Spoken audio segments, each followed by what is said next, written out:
Hello friends, welcome back to my channel. So today in this video we will learn thallus structure of diatoms और बेसिलेरियोफाइसी। Last video में हमने diatoms के या फिर बेसिलेरियोफाइसी के general characteristics देखे थे एंड इस वीडियो में हम इसके thallus structure and cell structure दोनों ही पढ़ेंगे। Okay, so let's begin with its thallus structure.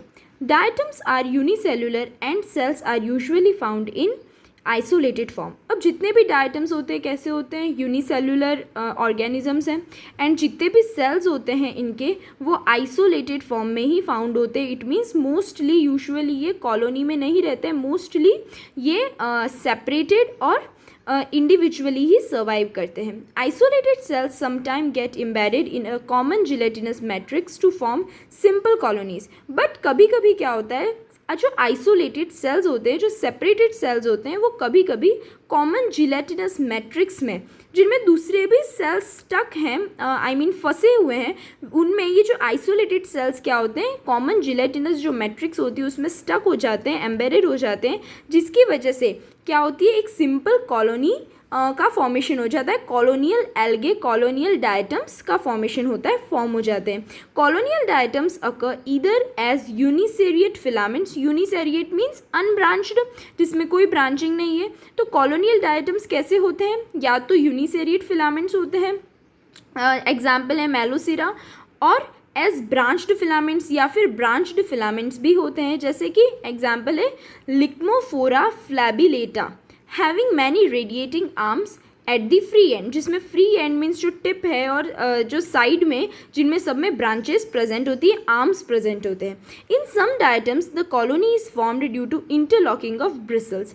अब कुछ डायटम्स होते हैं उनमें क्या होती है, कॉलोनी किसकी वजह से उसका कॉलोनी का फॉर्मेशन होता है, due to interlocking of bristles. Bristles means hair like structures type होता है, ब्रश लाइक स्ट्रक्चर, जो फिलामेंट्स के या एल्गे के जो सेल्स है उनके चारों तरफ अराउंड होते हैं, और उन दोनों के उनके आपस में सेल्स के ब्रिसल्स के बीच में इंटरलॉक हो जाने की वजह से भी present on the cell wall, जो सेल की सेल वॉल में ब्रिसल्स प्रेजेंट होते हैं, उसके ब्रिसल्स के इंटरलॉक होने पर भी डायटम्स जो सिंगल सेल थे, जो सेपरेटेड फॉर्म में थे, वो सब कॉलोनी का फॉर्मेशन करते हैं। ओके, जैसे कि एग्जाम्पल है केटोसेरस डायडेमा। ओके, तो ये था हमारा थैलस स्ट्रक्चर, बहुत शॉर्ट फॉर्म थी। Now next is cell structure, जिसे हमें बहुत अच्छे से समझना है। अब क्या होता है, जो सेल स्ट्रक्चर में हमने डायटम्स के सेल स्ट्रक्चर को टू पार्ट्स में डिवाइड किया है पढ़ने के लिए। जो मेन टू कंपोनेंट्स है वो क्या है, एक तो cell wall and protoplast. Okay, so diatoms generally range in size from 2 to 200 micrometre या म्यूमीटर। तो जो डायटम्स होते हैं उनकी नॉर्मल साइज़ कितनी होती है, 2 to 200 माइक्रो या फिर mu metre, that is 10⁻⁻⁶ metre. Cell wall and protoplast are the two main constituents of the cell. और सेल के मेन दो कंस्टिट्यूएंट या कंपोनेंट्स कौन से हैं, सेल वॉल एंड प्रोटोप्लास्ट। तो फर्स्ट हम देखेंगे cell wall. The characteristic feature of Bacillariophyceae is the presence of hard, intricate but porous siliceous wall. अब क्या होती है, जो सबसे इम्पॉर्टेंट मैंने लास्ट वीडियो में बताई थी कि सेल वॉल तो सारे ही सेल्स के चारों तरफ प्रेजेंट होती है, बट डायटम्स की जो सेल वॉल होती है उसका बहुत इम्पॉर्टेंट रोल प्ले करती है, बहुत इंपॉर्टेंट होती है। ओके, तो इसका कैरेक्टरिस्टिक फीचर क्या है मेन बेसिलेरियोफाइसी का, presence of hard, intricate but porous siliceous wall present होती है, that is cell wall present होती है। कैसी होती है, पोरस सिलिशियस वॉल, और उसका ही हमने उसे क्या दिया है, सेल वॉल को फ्रुस्ट्यूल नाम दिया है। It is made up of two almost unequal all overlapping halves. अब ये जो फ्रस्ट्यूल या फिर सेल वॉल जो होती है वो किससे बनी हुई है, two almost overlapping equal, almost equal two part से ओवरलैप करते हुए दोनों एक दूसरे पे दोनों हाफ्स ओवरलैप्ड होते हैं। एंड द आउटर हाफ जो है that is called epitheca and the inner half is called hypotheca. Okay, तो ये दो पार्ट्स हैं किसके, फ्रुस्ट्यूल के। Each half wall has two main parts. अब हर एक half wall that is epitheca और हाइपोथिका, दोनों ही थिकाज में टू मेन पार्ट प्रेजेंट होते हैं, जिसमें एक तो होता है valve and second is connecting band. Now valve, what is valve, तो it forms the main surface of the theca. पूरा थीका का जो मेन सर्फेस है उसको हम वेल्व कहते हैं, and the incurved margins of the valve, और वेल्व की जो इनकर्व्ड कर्व्ड मार्जिन्स जो हैं उन्हें हम क्या कहते हैं, कनेक्टिंग बैंड्स बोलते हैं। नेक्स्ट पेज पे मैंने इसका ट्रांसवर्स सेक्शन डायग्राम बना रखा है जिसमें हम इसका फ्रस्ट्यूल का डायग्राम देखेंगे। Okay, the connecting bands of epitheca and hypotheca are joined together by an organic connecting material and form a girdle. अब ये जो कनेक्टिंग बैंड्स होते हैं एपिथिका और हाइपोथिका के, वो दोनों ही पार्ट्स, दोनों थिकास के कनेक्टिंग बैंड्स एक दूसरे से कैसे होते हैं, कनेक्टेड होते हैं। और वो जहाँ से कनेक्टेड होते हैं वो किसकी वजह से होते हैं, ऑर्गेनिक मटेरियल होता है, कनेक्टिंग मटेरियल जो इन दोनों को कनेक्ट करके रखता है। और कनेक्ट करने के बाद उस एरिया को, उस पार्ट को हम क्या कहते हैं, girdle. There are one or more additional bands between the valve and the girdle and such bands are known as intercalary bands। अब कुछ और भी बैंड्स प्रेजेंट होते हैं, एडिशनल बैंड्स जो वेल्व और गर्डल के बीच में होते हैं, और उन बैंड्स को हम क्या कहते हैं, इंटरकैलरी बैंड्स कहते हैं। मेरा frustule lies in such a way the valve side is uppermost. अब अगर फ्रस्ट्यूल को हम माइक्रोस्कोप में देख रहे हैं या हम जब देखते समय जो फ्रस्ट्यूल होता है उसका वेल्व साइड जो है वो अपरमोस्ट है, इट मीन्स ऊपर की साइड है, तो उसे हम क्या कहेंगे, वेल्व व्यू कहेंगे। When connecting bands are uppermost it is called girdle view. और जब कनेक्टिंग बैंड्स अपरमोस्ट होते हैं हमारे जब व्यू हम जब देख रहे हैं उस टाइम पे कनेक्टिंग बैंड्स ऊपर साइड है, अपरमोस्ट साइड में है, तो उसे हम गर्डल व्यू कहेंगे। Okay, next is on the basis of symmetry. अब सिमेट्री के बेस पर क्या होता है, of frustules diatoms are divided into two orders. Diatoms को हमने टू ऑर्डर्स में डिवाइड किया है। ओके, बेसिलेरियोफाइसी को हमने टू ऑर्डर्स में डिवाइड किया on the basis of symmetry. तो एक तो होती है पिनेल्स एंड सेकेंड इज सेंट्रल्स, ये टू ऑर्डर्स हैं। तो पिनेल्स में क्या होता है, इनमें बाइलेटरी सिमेट्रिकल डायटम्स होते हैं, बाइलेटरी सिमेट्रिकल होते हैं ये। ओके, बाइलेटरल सिमेट्री प्रेजेंट होती है। एंड द सेंट्रल्स में रेडियल सिमेट्री प्रेजेंट होती है। रेडियली सिमेट्रिकल डायटम्स को हम किस में बोलते हैं, कौन से ऑर्डर में गिनते हैं, दैट इज सेंट्रल्स में। Next point is some diatoms of the order pennales have a longitudinal slot in the theca called raphe. अब कुछ जो डायटम्स होते हैं ऑर्डर पिनेल्स में कुछ डायटम्स जो किसके हैं, पिनेल्स ऑर्डर के हैं, उनमें लॉन्गिट्यूडनल स्लॉट प्रेजेंट होता है। थीका के अंदर लॉन्गिट्यूडनल एक स्लॉट होता है, लाइन होती है, जिसे हम क्या कहते हैं, रेफे कहते हैं। बहुत इंपॉर्टेंट है ये भी। It extends longitudinally from one end to the other end. और ये जो रेफे होती है वो पूरे जो है एंड पूरे डायटम्स के वन एंड से अदर एंड, दूसरे एंड तक प्रेजेंट होती है। Okay, at each pole the raphe terminates into a swelling. और पोलर रीजन्स पे, दोनों ही पोल्स पर जो रेफे होती है वो स्वेलिंग, इट मीन्स थोड़ी फुली हुई होती हैं, ऐसे टर्मिनेट करती हैं, स्वेलिंग टर्मिनेट करती है, जिसे हम क्या कहते हैं, पोलर नोड्यूल्स कहते हैं। ओके, नोड्यूल फॉर्म करती हैं स्वेलिंग के बाद, तो उसे हम पोलर नोड्यूल कहते हैं। It is also interrupted at its mid point by a similar thickening known as central nodule. और इसे सेम जो प्रोसेस है, इट मीन्स सेम स्वेलिंग वो सेंट्रल मिड पॉइंट में भी होता है, और उसकी वजह से हम उस पॉइंट को क्या बोलते हैं, सेंट्रल नोड्यूल कहते हैं। Okay, next is besides raphe the cell wall of diatoms has two other types of openings. अब रेफे के अलावा, उसके अलावा भी सेल वॉल जो होती है डायटम्स की, उनमें टू टाइप्स की दूसरी ओपनिंग्स भी प्रेजेंट होती है, दैट इज एक तो पोर होती है and second is locules. Okay, तो ये था हमारा क्या सेल स्ट्रक्चर हमने देखा, और उसमें भी सेल वॉल देखी।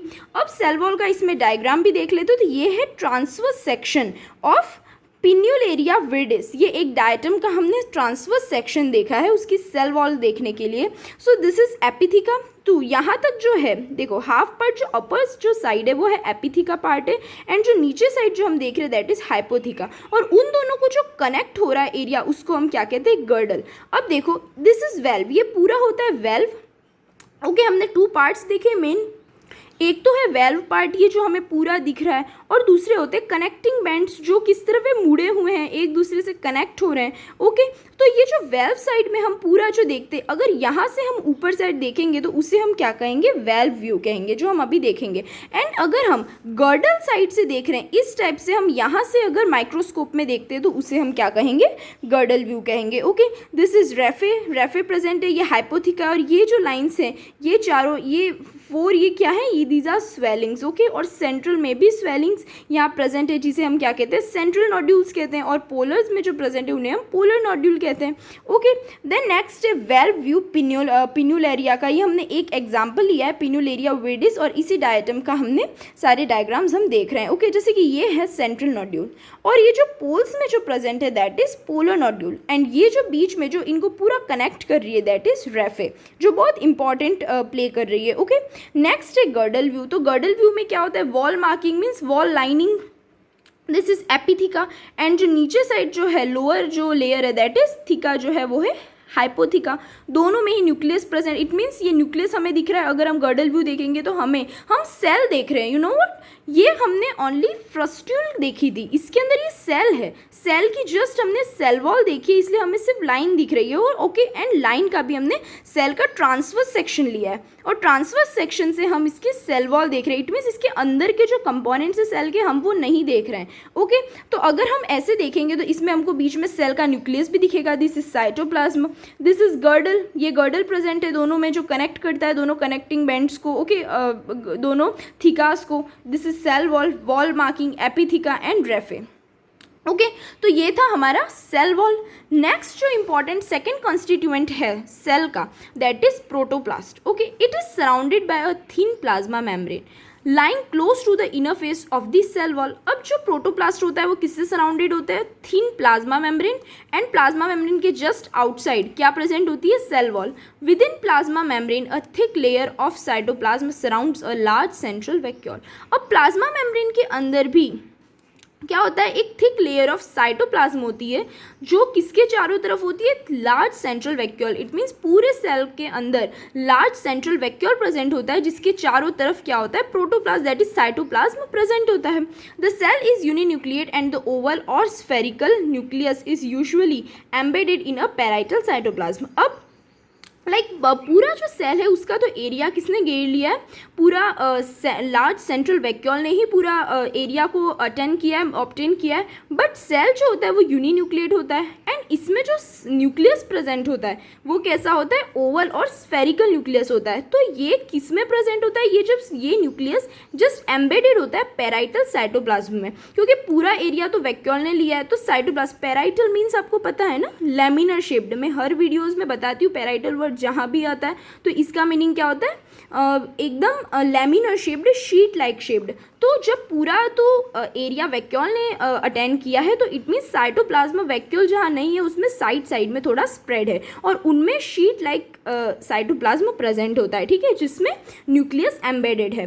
The cytoplasm has many mitochondria, Golgi bodies and chromatophores. अब साइटोप्लाज्म में दूसरे भी सेल ऑर्गेनल्स प्रेजेंट होते हैं like mitochondria, Golgi bodies and chromatophores. इनको हम क्रोमेटोफोर्स क्यों बोलते हैं, क्योंकि जहाँ क्लोरोफिल बी प्रेजेंट होता है उसे हम क्या कहते हैं, क्लोरोप्लास्ट बोलते हैं। जिन प्लास्टिड्स में क्लोरोफिल बी प्रेजेंट होता है उन्हें हम क्लोरोप्लास्ट बोलते हैं, और जहाँ बी प्रेजेंट नहीं होता है उन्हें हम क्रोमेटोफोर्स कहते हैं। तो इनमें क्लोरोफिल बी प्रेजेंट नहीं है, इनमें chlorophyll A and C present होता है, एंड ज़ैंथोफिल्स प्रेजेंट होते हैं, ओके। तो इन्हें हम क्या कहेंगे, क्रोमेटोफोर्स कहेंगे। In the members of the order centrales the cells attain many discoid and irregular chromatophores. अब मेंबर्स किसके, ऑर्डर सेंट्रियल्स के, सेंट्रियल्स जो ऑर्डर है उसके मेंबर्स में क्या होता है, जो सेल जो होता है उन सेल में मैनी डिस्कॉइड और इरेगुलर क्रोमेटोफोर्स प्रेजेंट होते हैं। डिस्कॉइड टाइप है, अलग अलग क्रोमेटोफोर्स के, क्लोरोप्लास्ट के अलग अलग टाइप होते हैं, तो उसमें इनमें discoid shaped, discoid type chromatophores present होते हैं, एंड इरेगुलरली स्प्रेड होते हैं, पूरे इरेगुलरली साइटोप्लाज्म में एम्बेडेड होते हैं। वाइल इन पिनेल्स, बट पिनेल्स जो ऑर्डर है उनमें क्या होता है, there are 1 or 2 large parietal plate like chloroplast in each cell. But pennales में क्या होता है, 1 or 2 large parietal plate like ही क्लोरोप्लास्ट प्रेजेंट होते हैं हर एक सेल में, ओके। हर एक सेल, पिनेल्स के हर एक मेंबर, हर एक सेल में क्या 1 or 2 he chromatophores chloroplast present होते हैं, okay. The chromatophores has a double layered binding membrane. अब क्रोमेटोफोर होते हैं उसकी खुद की वो बाई लेयर्ड है, जितने भी हमने देखे सब डबल मेम्ब्रेन बाउंड ऑर्गेनल्स होते हैं, तो क्रोमेटोफोर्स भी double layered binding membrane present होती है उसके चारों तरफ, और उसके भी चारों तरफ surrounded by 2 additional layers of chromatophore ER, और दूसरे एडिशनल 2 लेयर्स और होती हैं इनके चारों तरफ, और वो होती हैं क्रोमेटोफोर्स ER की, ओके। दैट इज क्रोमेटोफोर्स जो होते हैं उनके चारों तरफ भी ER प्रेजेंट होती है, तो उसकी भी 2 लेयर्स इनको क्या करती है, कवर करती है, क्योंकि ये भी तो बाइलेयर्ड ऑर्गेनल है, तो इनकी भी जो 2 लेयर्स है वो भी इनके चारों तरफ इनको भी कवर करती है, दैट इज क्रोमेटोफोर्स को. Each chromatophore has a single almost centrally situated pyrenoid. अब हर एक क्रोमेटोफोर होता है उसमें क्या होता है, सिंगल और ऑलमोस्ट सेंट्रली, इट मीन्स पूरे क्रोमेटोफोर्स के सेंट्रल एरिया में, सेंटर में एक सिंगल पिरिनॉइड प्रेजेंट होता है. तो now what is the function of pyrenoid हम जानते हैं. मैं हर एक वीडियो में सब में जहाँ भी क्लोरोप्लास्ट क्रोमेटोफोर्स आया है उनमें पिरिनॉइड्स भी प्रेजेंट होते ही हैं, कुछ में एब्सेंट भी होते हैं, और मैं हमेशा इसका फंक्शन बताती हूँ. दैट इज पिरिनॉइड का क्या फंक्शन होता है, प्रोटीन सिंथेसिस करता है. तो इनमें सिंगल और सेंट्रली सिचुएटेड पिरिनॉइड प्रेजेंट होता है. Okay, the main photosynthetic pigments of diatoms are chlorophyll A, C1, C2. Chlorophyll C में भी C1, C2 दो प्रेजेंट होते हैं, बीटा कैरोटीन एंड ज़ैंथोफिल. तो ये मेन फोटोसिंथेटिक पिगमेंट्स कौन से हैं डायटम्स के, chlorophyll A, C1, C2, beta carotene and xanthophyll present होता है. The golden brown colour of diatoms is due to xanthophylls such as fucoxanthin, diatoxanthin and diadinoxanthin. अब जो गोल्डन ब्राउन कलर होता है डायटम्स का वो किसकी वजह से होता है, वो xanthophylls की वजह से होता है. लाइक क्लोरोफिल की वजह से ग्रीन कलर होता है, वैसे xanthophil की वजह से कैसा होता है, गोल्डन ब्राउन रेडिश कलर, वो सब xanthophil की प्रेजेंस की वजह से होता है. और जैसे कि क्लोरोफिल C में भी हमने देखा C1, C2 होते हैं, वैसे xanthophil पिगमेंट्स में भी कौन से होते हैं, फ्यूकोक्सैंथिन, डाइटोक्सैंथिन एंड डाइडिनोक्सैंथिन इनमें प्रेजेंट होते हैं. Okay, the storage product of diatoms is chrysolaminarin, और ये स्टोरेज प्रोडक्ट है डायटम्स का क्या होता है, क्राइसोलैमिनेरिन. ओके, अब लास्ट है हमारा क्या, TS ऑफ मैस्ट्रोलोजिया. तो ये मैस्ट्रोलोजिया भी एक डायटम है जिसका हम TS देख करके उसका सेल स्ट्रक्चर देख रहे हैं. सो दिस इज ऑयल बॉडी, जहाँ ऑयल ड्रॉप्स प्रेजेंट होती हैं सेल्स में, और वो ऑयल जो सिक्रीशन का, ऑयल का जो होता है काम, वो कौन सा, ऑयल बॉडी में प्रेजेंट होता है. Then this is chloroplast. ये पूरा मुझे एच शेप्ड जो मैंने ड्रॉ किया है, एच शेप्ड जो स्ट्रक्चर हमें दिख रहा है वो क्या है, क्लोरोप्लास्ट है. और वो भी कैसा है, सेंट्रल्स में डिस्कॉइड होता है, और है ना जो पिनेल्स हैं उनमें कैसा होता है, पेराइटल शीट लाइक स्ट्रक्चर होता है उसका. These are intercalary bond of epitheca. This is epitheca का इंटरकैलरी बॉन्ड है. This is girdle band present है, इंटरकैलरी बॉन्ड्स, और ये सब हमने अभी जस्ट ही थैलस सेल स्ट्रक्चर में पढ़ा है, सेल वॉल में. Okay, then intercalary bond of hypotheca का इंटरकैलरी बॉन्ड होता है. Then this is raphe present है. दिस इज एंड लॉक्यूल और पोर्स, जो 2 पोर्स प्रेजेंट होते हैं. So this is loculule tube and this is elongate chamber of septum. Okay, and this is ये elongated, थोड़ा सा elongated chamber है septum का, जो क्या कर रही है, septa के थ्रू 2 पार्ट्स को डिवाइड कर रहा है. ओके, तो इस टाइप का ये TS है. अगर हम माइक्रोस्कोप में और उसमें देखते हैं तो हमें इस टाइप का स्ट्रक्चर दिखता है. And this is of Mastogloia diatom. Okay, तो फ्रेंड्स ये था हमारा thallus structure and cell structure of diatoms. Okay friends, इस टॉपिक में आपको कोई भी डाउट आता है तो आप मुझे कमेंट बॉक्स में पूछ सकते हैं, मैं आपको इमीडिएटली रिप्लाई करूंगी. ओके, एंड प्लीज़ फ्रेंड्स मेरी वीडियो को लाइक, शेयर, कमेंट करना, and please subscribe the channel so that you will get notification whenever I upload new video. Thank you friends, bye.